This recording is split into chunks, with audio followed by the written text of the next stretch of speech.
복 있는 자라 하는 제목인데요. 자, 이 배경은 그렇죠. 예수님께서 이제 누가복음 11장에서는 기도를 가르치시는 그런 내용이 나오죠. 예수님이 기도를 가르치시는데 기도를 할 때 간절히 기도를 해라. 간절히 기도를 해라. 어떤 사람이 있다. 그런데 친구가 왔다. 친구가 와서 밤중에 문을 막 두드린다. 그런데 친구야, 나에게 떡 3덩이만 달라. 나에게 먼 데서부터 손님이 왔기 때문에 대접을 해야 되는데 우리 집에 떡이 없구나. 그러니 자네 집에 떡이 있거든 좀 빌려달라. 아무리 그 사람이 강청을 한다 하더라도 이제 이미 발을 씻고 자리에 누웠기 때문에 정말 힘들어. 그러면서 친구됨을 위하여서는 안 줄 수 있지만은 너무 간절하게 원하고 또 원하니까 줄 수밖에 없다. 이제 기도를 하라 하는 말씀이시죠. 그리고 기도를 이제 가르치십니다. 하늘에 계신 우리 아버지여, 이름이 그렇게 여김을 받으시오며. 주님 가르친 기도를 이제 가르치시고, 그리고 기도할 때 성령을 구하라. 그러면 주실 것이요, 찾으라 그러면 찾을 것이요, 문을 두드리라 그러면 너희에게 열릴 것이다. 말씀하시면서 너희가 악한 자라도 자식에게 좋은 것으로 줄 알거든 하물며 좋으신 너희 하늘 아버지께서 구하는 자에게 성령을 주시지 않겠느냐. 그렇게 말씀하시고, 예수님께서 또 귀신 들린 자에게서 귀신을 쫓아내셨습니다. 귀신을 쫓아내셨더니 사람들이 귀신의 왕 바알세불을 힘입어서 귀신을 쫓아냈다. 그래서 예수님께서 아니 한 나라에서 서로 다투고 서로 공격하면 어떻게 그 나라가 서겠느냐?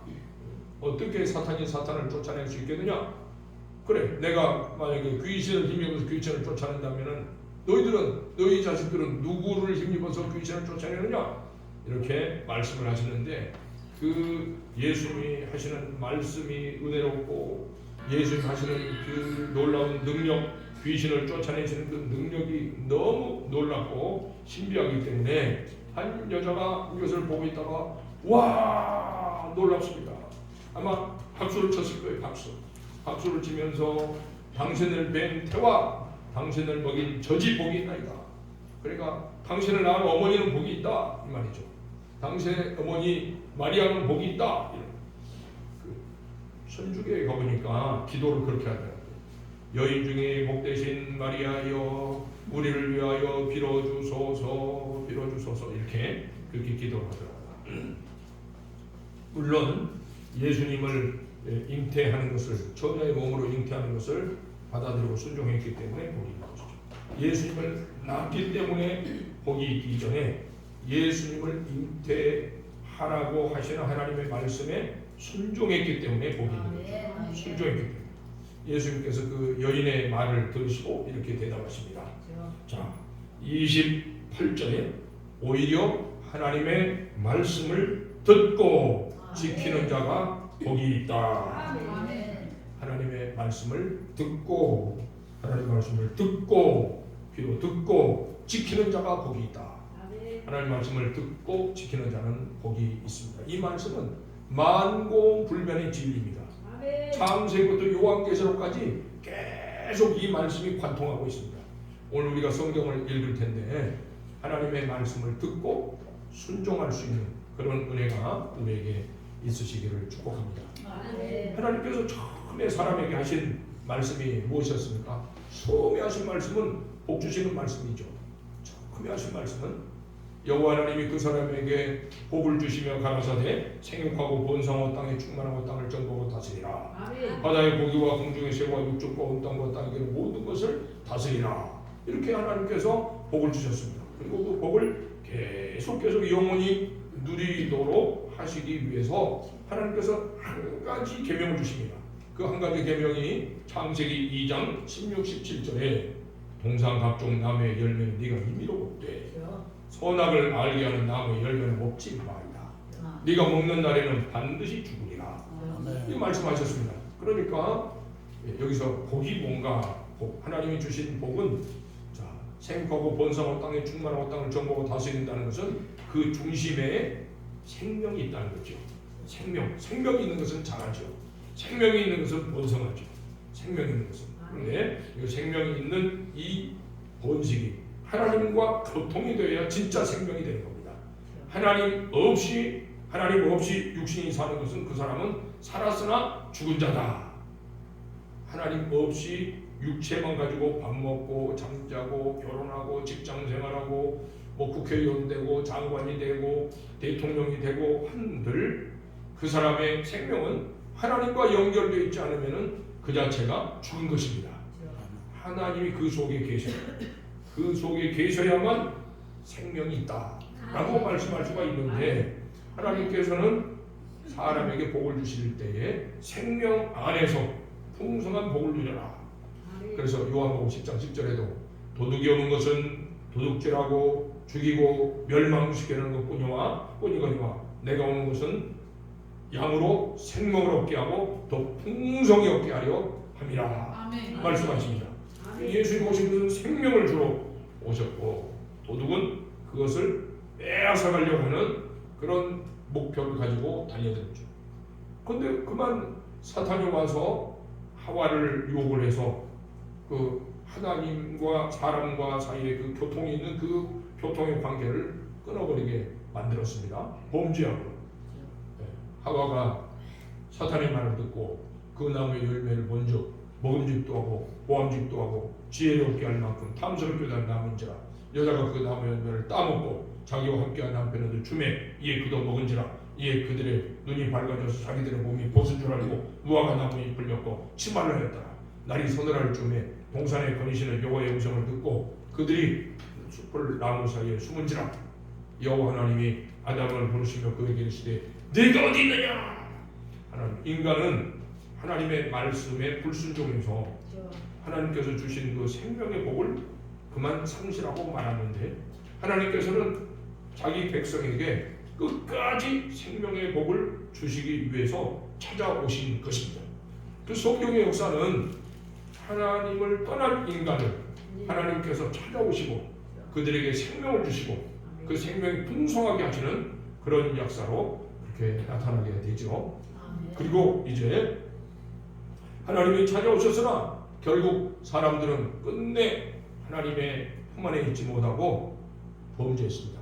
그래서 창세기 6장에 보면 하나님께서 지으신 그 하나님의 아들들이 사람의 딸들의 아름다움을 보고 그들을 취하여 자기들의 아내로 삼은지라 온 땅이 회개하게 되고 온 땅이 타락하게 되고 그래서 하나님께서 이 땅에 사람 지으심을 탄식하시게 되고 후회하시게 되고 그래서 온 세상을 심판하시고 물로 심판하시고 그 후에 이제 창세기 12장에서 하나님께서 아브라함을 불러서 이제 복을 주시려고 다시 또 아브라함을 부르시고 아브라함에게 복을 약속하십니다.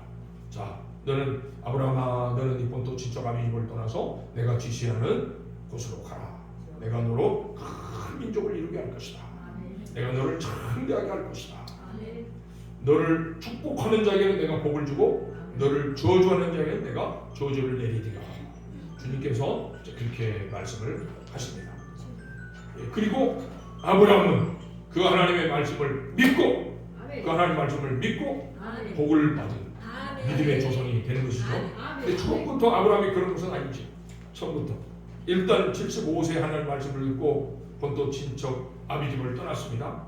그런데 떠날 때 롯을 데리고 떠나기도 했고 중간에서 또 사라의 말을 듣고 하가를 데려다가 그 사이에서 자식을 낳아서 이스마엘이라고 하는 그 이스라엘 백성들을 평생 지금까지 괴롭게 하는 그런 민족을 낳기도 하고 그러나 자 결국에는 창세기 22장에 가면은 아브라함아 네 사랑하는 독자 이삭 그 사랑하는 아들 이삭을 데리고 모리아 땅으로 가서 내게 번제로 드려라 하시는 말씀에 순종을 하게 됩니다.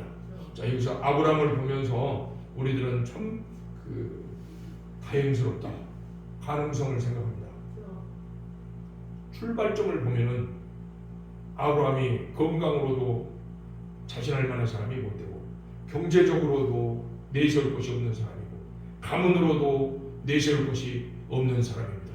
그렇다고 믿음도 그렇게 출중했다고 볼 수 없습니다. 하나님께서 아브라함에게는 그냥 은혜를 입혀주셨습니다. 저와 여러분에게 은혜를 입혀주신 것처럼 아브라함이 은혜를 입은 사람입니다. 우리하고 똑같은 평범한 사람인데 하나님이 그를 뽑아서 그가 순종할 수 있도록 만들어 주시고, 그리고 차츰 그 순종해 가는 과정도 처음부터 100%가 아니지 않습니까? 처음부터 100%가 아니고 부족함이 많은 그런 모습으로 한 걸음 한 걸음 갑니다. 가다가 넘어지면 다시 일으켜 주시고, 넘어지면 다시 일으켜 주시고, 넘어지면 다시 일으켜 주시고, 그래서 결국 어디까지 가느냐? 사랑하는 독자, 이삭을 번제로 바치라고 하시는 말씀에 순종하는 단계까지 이르게 하십니다. 하나님께서 저와 여러분을 사랑하시고 택하셨기 때문에 예수 그리스도를 구주로 믿고 구원받게 하시고, 또 우리가 예수님을 믿고 하나님의 은혜 안에서 살지만은 여전히 우리는 지적으로나 인격적으로나 여러 가지 부족한 것이 많아서 자꾸 넘어지기도 하지만 주님께서 다시 일으켜 주시고 또 일어나서 걸어가게 하시고, 의인은 7번 넘어질지라도 8번째 다시 일어납니다. 이렇게 일어나게 하시는 은혜 안에서 인도하시는 줄로 믿습니다. 아무튼 아브라함이 끝까지 버리지 아니한 것은 하나님의 말씀을 들을 때 자기가 비록 자기의 삶 속에서 구름통에 빠진 그런 상황이 이었다 할지라도 주님의 말씀이 다시 임하게 되면 그 말씀 붙들고 또 일어나고, 그 말씀 붙들고 또 일어나고, 그 말씀 붙들고 또 일어나고, 끝까지 일어나서 걸어갔다는 것, 이것이 참 귀한 것이죠. 그 아들 이삭은 흉년이 들었습니다. 아버지 때 흉년이 들었다가 100년 만에 흉년이 다시 들었는데 살살 생각을 했습니다. 저 애국으로 가야 되나 하고 생각을 하고 있는데 하나님께서 이삭아, 너는 이곳에 머물러 있어라 하고 말씀하십니다. 내가 너를 풍성하게 거둘 수 있도록 해주라. 그래서 이삭이 하나님의 말씀을 듣고 그 땅에 머물렀더니 그의 농사를 해서 100배나 결실을 하였다. 자, 이렇게 순종했더니 또 야곱은 하나님의 말씀에 순종했더니, 비록 이스라엘 백성들 그 70명이 애굽으로 내려가는 그 길이고, 애굽으로 내려가는 길은 요셉이 거기서 총리 대신을 하고 있기 때문에 그 당시에는 좋은 길이지만 나중에는 이제 노예로 전락을 하게 되겠지만은, 그러나 풍성하게 하나님께서 이스라엘 백성들을 이 가나안 지역에 있어가지고는 번성하게 되는데 지장이 있을 것을 생각하시고 애굽으로 내려가서 번성하게 만드시려고 애굽으로 내려가서 그 좋은 토양에, 이게 모자리 같은 것이 모자리 같은 거, 이스라엘 백성들의 모자리 같은 애굽으로 보내셔서 거기서 번성하게 하십니다. 그래서 가만히 생각하면 이스라엘 백성 하면은 자, 아브라함의 조상이고 이삭이 그 조상인데,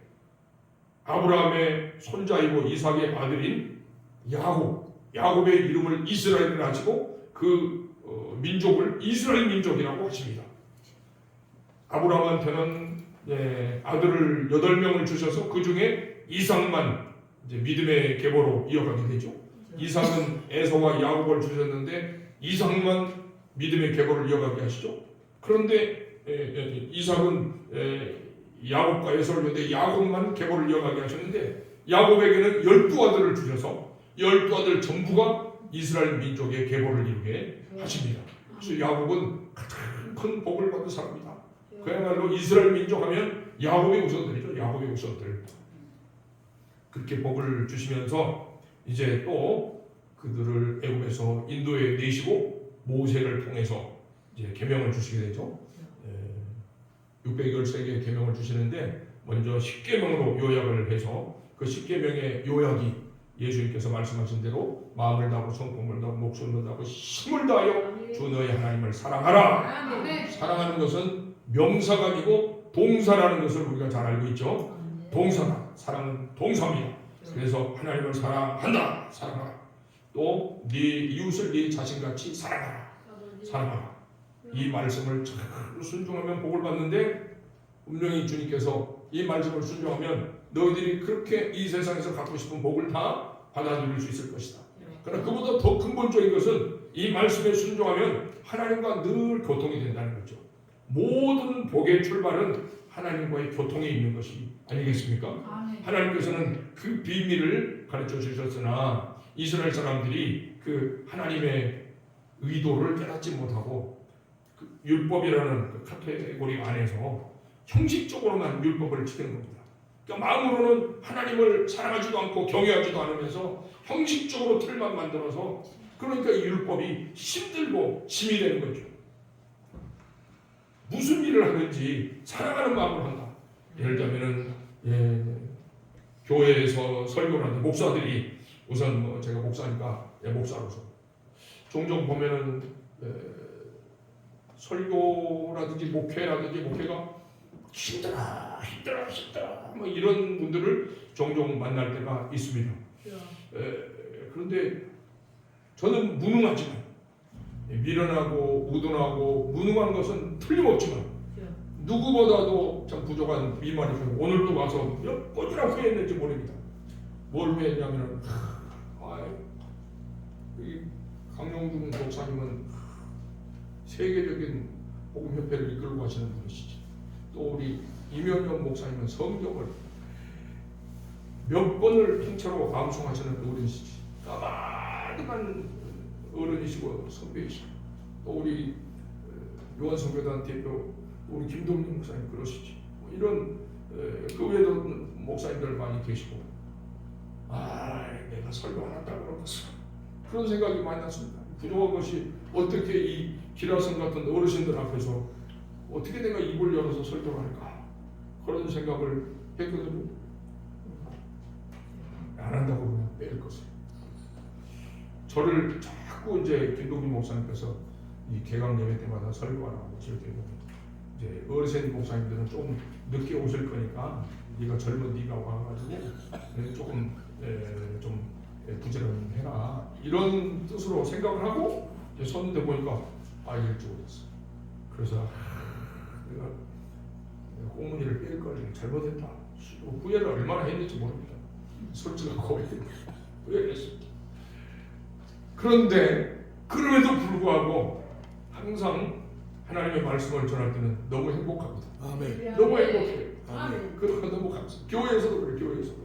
교회에서도 우리 교회 전도사님 뭐 있지만은 제가 늘 강단에 설교할 때마다 나는 지금 하나님의 말씀을 여러분들에게 증거하는 것이 너무나 행복합니다. 아멘. 우리 성도들도 다 그걸 알고 있습니다.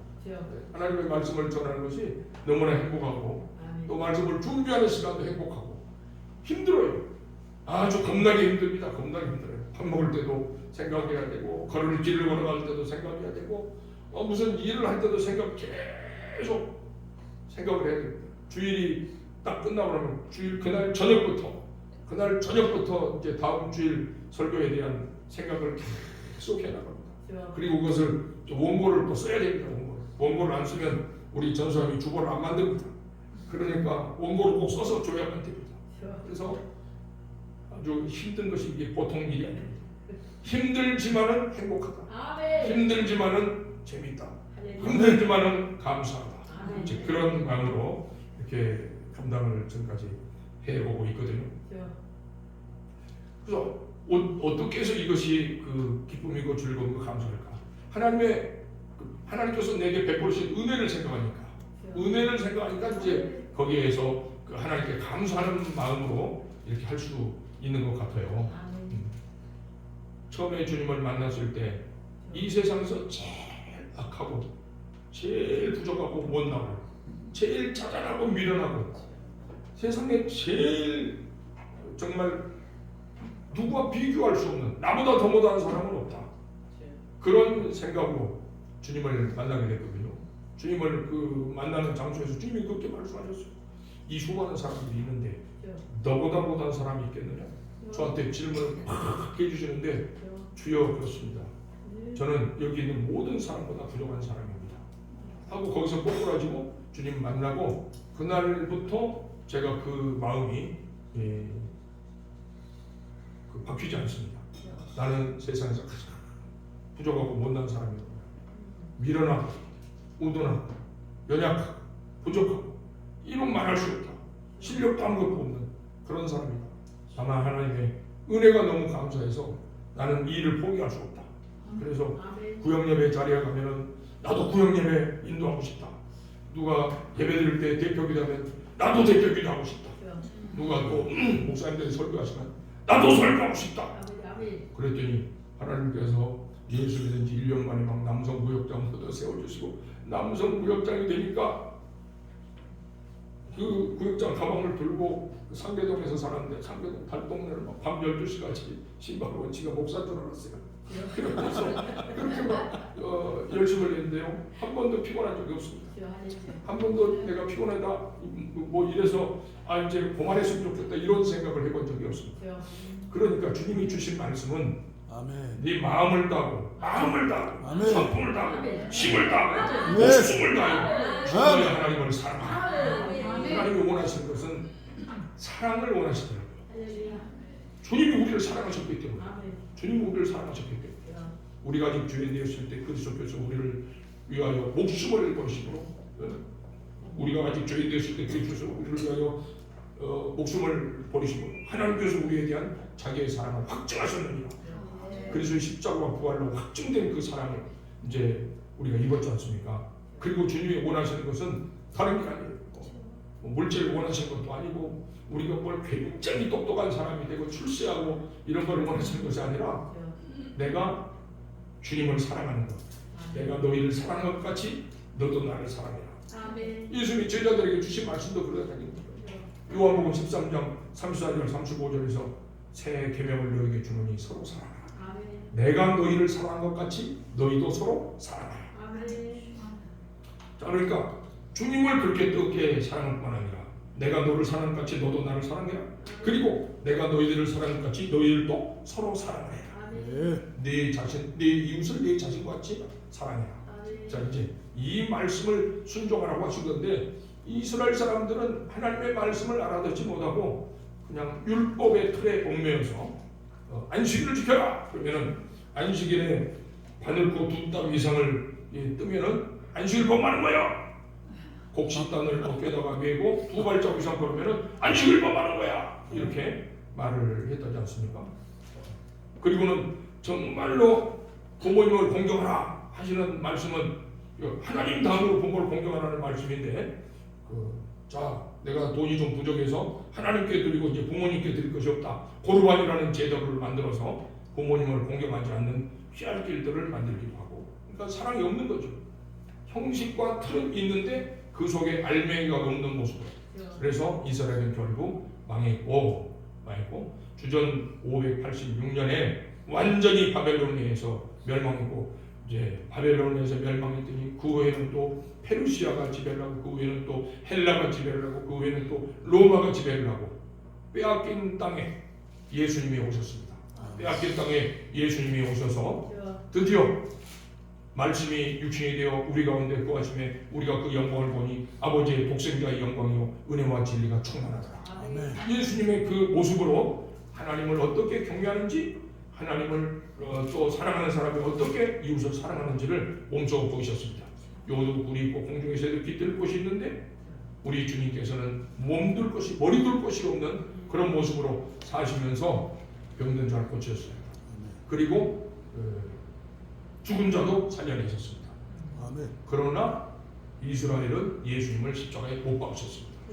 예수님을 십자가에 못 박은 못 박히신 그 상황 속에서도 예수님은 첫 말씀이 7 말씀 중에서 첫 말씀이 아버지 저들의 죄를 사하여 주옵소서. 자기들이 하는 것을 알지 못합니다. 용서의 언어를 선포해 주십니다. 용서의 언어를 선포하신 그 주님. 그러면서 뭐가 진짜 복인지 그 마태복음 5장 쪽에 보면은 이제 이런 복들을 마태복음 5장에 보면은 예수께서 산 위에 올라앉으신 제자들이 나온지라 입을 열어 가르쳐 가라사대 심령이 가난한 자는 복이 있나니 천국이 그들이 것이요. 자, 이 말은 복이 있는 사람은 헬라어 구조로는 이렇답니다. 복이 있는 사람은 심령이 가난하다. 복이 있는 사람은 심령이 가난하다. 복이 있는 사람은 애통하다. 복이 있는 사람은 온유하다. 이런 구조로 되어 있다고 그래요.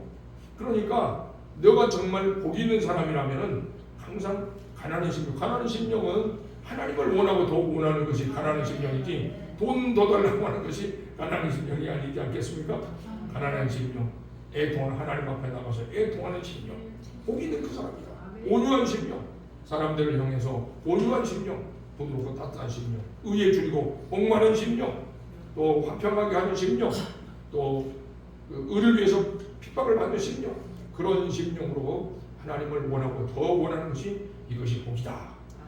예, 주님께서 진짜 복이 뭔지를 말씀해 주시지 않습니까? 그러니까 주님이 가르쳐주신 오늘 여기 누가복음 11장 28절에서 하시는 말씀도 오히려 하나님의 말씀을 듣고 지키는 자가 복이 있느니라 하시는 말씀은 그 율법의 구약의 율법에서는 하나님 사랑, 이웃 사랑으로 표현됐지만은 그 사랑이 실천되어지는 사람은 이제 그 팔복으로도 나타나는 이런 사랑일 것을 주님께서 말씀을 해 주시죠.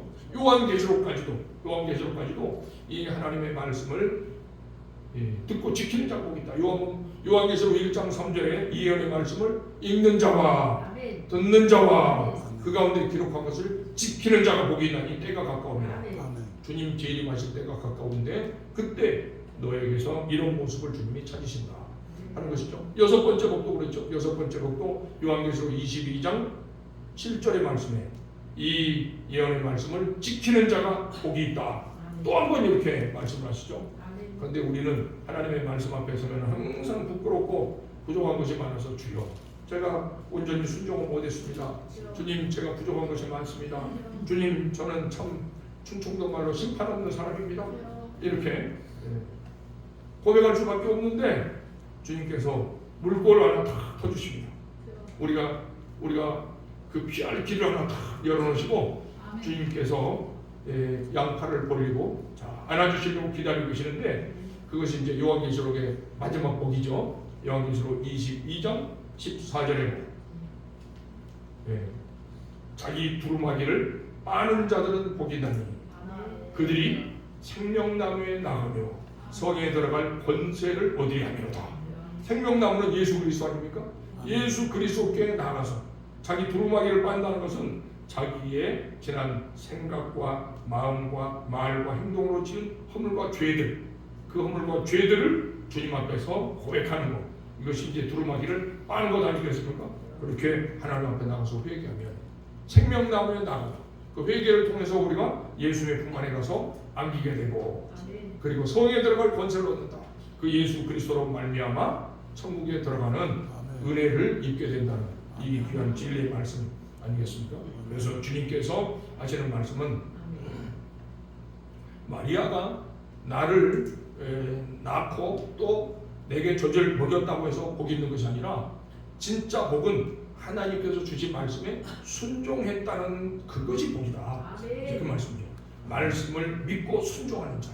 말씀을 믿고 순종하려면은 그 알맹이가 없는 형식적인 순종이 아니라 진실로 하나님을 마음을 다해서 하나님을 사랑하고 뜻을 다해서 하나님을 사랑하고 목숨을 다해서 하나님을 사랑하고 힘을 다해서 하나님을 사랑하는 그 마음과 또 한 영혼 내 이웃을 내 자신같이 사랑하는 그 마음을 가지고 말씀에 순종하는 그 사람이 바로 복 있는 사람이다. 그래서 오늘 하루를 구별해서 우리가 성경을 읽을 때 그 마음이 우리 속에 꽉 채워짐으로써 이 말씀이 우리 속에서 성육신되어지는 삶이 되어지는 열매가 맺어지는 그런 은혜가 있으시기를 간절히 축원합니다. 아멘.